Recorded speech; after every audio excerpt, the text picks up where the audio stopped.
Penduduk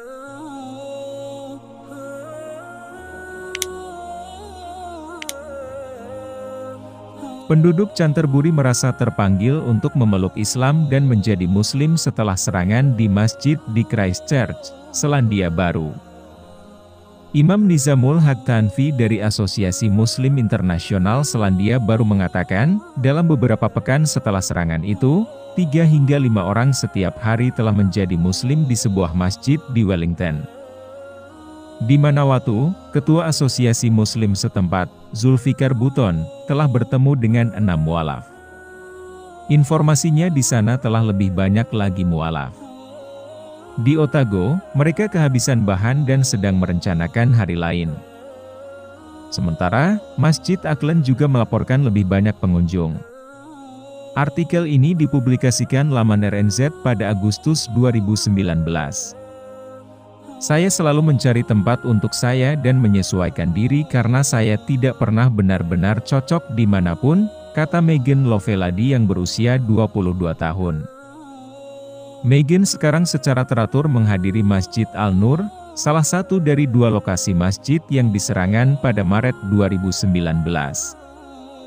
Megan bingung tentang kehidupan sebelum serangan itu dan merasa dia tidak begitu yakin kemana dia akan pergi. Pekerja perhotelan telah bermigrasi bersama keluarganya dari Amerika ke Selandia Baru ketika dia berusia 7 tahun. Christchurch adalah tempat mereka menetap. Namun, beberapa tahun yang lalu, tragedi pribadi terjadi ketika dia melihat pacarnya tertabrak kereta api. Setelah itu, saya seperti mengapa saya harus melalui itu, kata Megan sambil berlinang air mata. Jika Tuhan begitu perkasa dan Dia bisa melakukan apa saja, mengapa Dia tidak bisa menyelamatkan saya dari keharusan melalui itu? Itu mendorong saya menjauh dari keinginan untuk patuh pada Tuhan, ujarnya. Setelah bertahun-tahun merasa tersesat secara spiritual dan emosional. Peristiwa setelah 15 Maret 2019 menyebabkan perubahan besar dalam hidupnya. Di Hagley Park untuk sholat Jumat bersama dengan ribuan orang lainnya yang masih belum pulih dari serangan itu, doa imam sangat menyentuh hati Megan. Itu berirama dan itu membuat saya merasa di dalam, saya ingin ikut melakukan gerakan yang dilakukan Muslim, tetapi saya tidak tahu caranya, jadi saya hanya berdiri di sana dan menangis, ujarnya menjelaskan. Ketika direnungkan, Megan mengatakan bahwa dia selalu menjadi seorang Muslim. Sejak pindah agama, dia mengunjungi masjid setiap hari, membaca Al-Quran dan literatur Islam lainnya serta menghabiskan waktu bersama Muslim lain untuk mempelajari praktik-praktik keyakinan barunya. Saya benar-benar merasa lebih betah dan lebih menjadi bagian dari komunitas daripada yang pernah saya miliki dalam hidup saya. Allah memanggil saya pulang, katanya. Kisah lainnya, perjalanan Rob de Wirst dimulai di Indonesia beberapa dekade lalu.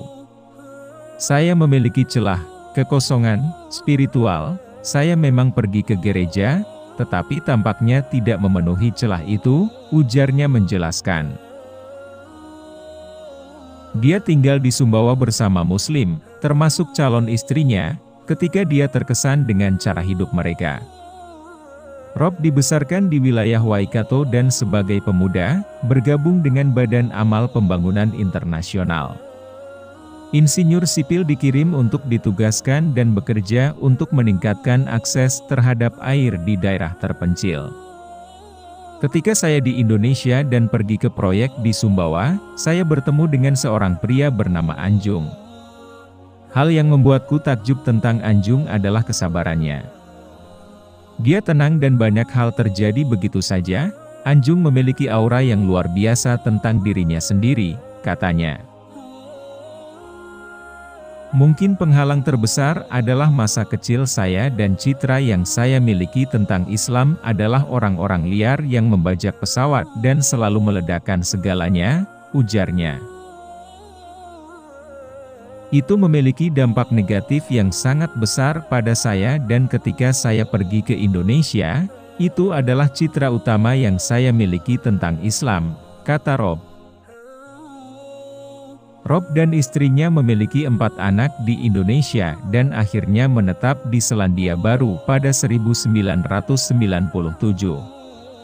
Pasangan tersebut kini telah menikah selama 33 tahun.